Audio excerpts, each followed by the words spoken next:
గతంలో చాలా మాటలు ఇచ్చారు గతంలో ఉన్నవాళ్ళు దళితులకు. కానీ 10 ఏళ్ల కాలం గిర్రున తిరిగితే ఇవాళ అసెంబ్లీలో ఆ దొరలకు ఎవరికి మైక్ ఇవ్వాలన్న మా మిత్రుడు గడ్డం ప్రసాద్ చేతిలో ఉంది. దీని భావం మీకు అర్థమై ఉంటుంది కదా, నేనేం చెప్పదలుచుకున్నాను. కాలం ఎప్పుడు ఒకేలాగా ఉండదు. ఓసారి దొరల చేతులు ఉంటే ఓసారి దళితుల చేతులకు వస్తుంది పెత్తన. శాసనసభలో వాళ్ళకు నచ్చినా నచ్చకపోయినా కడుపులో మంటగా ఉన్నా గుండెలో బాధగా ఉన్నా అధ్యక్ష అని మా మిత్రుడు గడ్డం ప్రసాద్ గారిని పిలవాల్సిందే. ఆయన చూపును ఆకర్షించడానికి ఆయన ఇచ్చే మైక్ కోసానికి ఎదురు చూడవలసిందే. ఇవాళ శాసనసభలో స్పీకర్గా వారు బాధ్యత తీసుకున్నారంటే శ్రీమతి సోనియా గాంధీ గారు, అదేవిధంగా ఈరోజు కాంగ్రెస్ పార్టీ అధ్యక్షుడిగా మల్లికార్జున్ ఖర్గే గారు ఉన్నారు. ఎవరే మల్లికార్జున్ ఖర్గే గారు? మన హైదరాబాద్ ఉమ్మడి రాష్ట్రం, మన పక్కనే గుల్బర్గా, పేద కుటుంబం.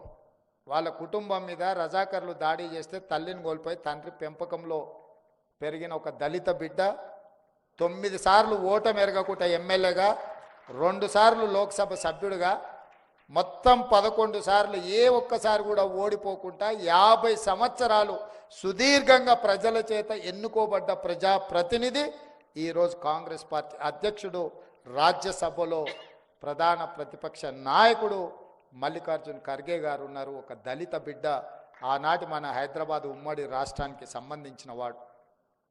ఇవన్నీ కూడా నేను ఎందుకు గుర్తు చేస్తున్నా అంటే, రాజ్యాంగాన్ని తూచా తప్పకుండా అమలు చేసే బాధ్యత కాంగ్రెస్ పార్టీ తీసుకున్నది. ఏమాత్రం అవకాశం వచ్చినా లోక్సభ స్పీకర్గా, రాష్ట్రపతిగా, పార్టీ అధ్యక్షుడిగా, రాజ్యసభలో వివిధ హోదాలలో, పంజాబ్లో కూడా ఒక దళితుడిని ముఖ్యమంత్రిని చేసిన చరిత్ర కాంగ్రెస్ పార్టీ. కాబట్టి కాంగ్రెస్ పార్టీ పేదల పార్టీ, పేదల కోసం పనిచేసే పార్టీ. ఇవాళ ఎవరు ఎన్ని మాట్లాడినా, ఏ గ్రామమైనా వెళ్దాం, ఏ దళితుడికైనా భూమి ఉన్నదంటే ఆ భూమి కాంగ్రెస్ పార్టీ అధికారంలో ఉన్నప్పుడు అసైన్మెంట్ పట్టాలు ఇచ్చిందా కాదా మీరు ఒకసారి తిరిగేసి చూడండి. భూమి అనేది ఆత్మగౌరవం. భూమి ఉంటేనే గ్రామంలో విలువ ఉంటుంది. ఆ భూమి అనేది, ఆ భూమి హక్కు పట్టాల రూపంలో ఇచ్చింది కాంగ్రెస్ పార్టీ. ఇవాళ ఇందిరమ్మ ఇండ్లు ఇవ్వాలంటే స్థలం లేని పేదలకు ఇళ్ళ పట్టాలు ఇచ్చి ఇండ్లు కట్టుకోండి, ఆత్మగౌరవంతో ఉండాలి అని చెప్పి పేదలందరూ కూడా ఇందిరమ్మ ఇండ్లను పంచి దళితుల ఆత్మగౌరవాన్ని నిలబెట్టిన పార్టీ కాంగ్రెస్ పార్టీ. ఇవాళ చాలామంది వచ్చి కాంగ్రెస్ ఏం చేసింది, కాంగ్రెస్ ఏం చేసిందంట. ఆ ఏం చేసిందని అడిగటానికి చదువు చెప్పింది కూడా కాంగ్రెస్ పార్టీ. ఆ ఏం చేసిందని మాట్లాడేటాయన ఊరికి రోడ్డు వేసింది కాంగ్రెస్ పార్టీ, తాగడానికి నీళ్ళ ట్యాంకు కట్టించింది కాంగ్రెస్ పార్టీ, ఆ ఊర్లో గుడి కట్టించిన కాంగ్రెస్ పార్టీ కట్టించింది. ఈ అడిగే హక్కు ఇచ్చింది కూడా కాంగ్రెస్ పార్టీ.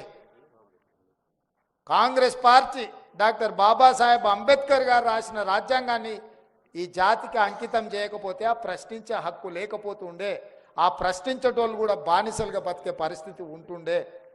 ఇవాళ ప్రశ్నించే హక్కు, అధికారాన్ని ప్రసాదించింది కూడా కాంగ్రెస్ పార్టీ అన్న సంగతి నేను గుర్తు చేస్తున్నా. సరే, కొంతకాలం ఏమవుతుందంటే మన పిల్లలు కూడా తాత నాయనమ్మ ముసలిగైతే నీకేం తెలియదు ఊకో అంటుంటారు అప్పుడప్పుడు.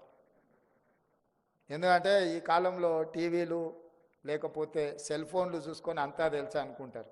అది పరిమిత జ్ఞానమే కానీ దానివల్ల ఏమి లేదు. పెద్ద మనుషులకు ఉన్న అనుభవం అనేది అపారమైనది. అనుభవం కొనుక్కుంటే రాదు, సెల్ ఫోన్లు కావాలంటే ఎప్పుడైనా కొనుక్కోవచ్చు.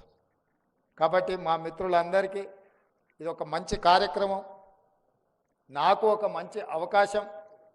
ఇట్లాంటి సందర్భంలో, అత్యంత కీలకమైన సందర్భంలో డాక్టర్ బాబు జగ్జీవన్ రావు గారు భవన్ ప్రారంభించడం ద్వారా ఇక్కడి నుంచి ఒక మంచి సందేశాన్ని ఇవ్వడానికి అవకాశం వచ్చి, ఇక్కడున్న విద్యార్థులకు నా సూచన ఒక్కటే, ఈ వేదిక మీద ఉన్న వాళ్ళు ఎవరు ఆశామాసికి ఇక్కడికి రాలేదమ్మా, వాళ్ళందరూ చదువుకుంటే కష్టపడితేనే వచ్చారు. మీకు చదువుకుంటేనే భవిష్యత్తు ఉంటుంది.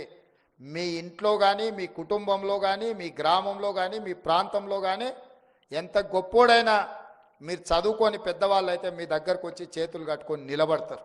మీరు చదువుకోకుండా ఏమాత్రం చదువుకోవాల్సిన సమయంలో నిర్లక్ష్యం చేస్తే ఈ 10-15 ఏళ్ళు మీరు బాగా చదువుకుంటే మిగతా జీవితకాలం మీరు సంతోషంగా జీవితం గడపడానికి అవకాశం ఉంటుంది.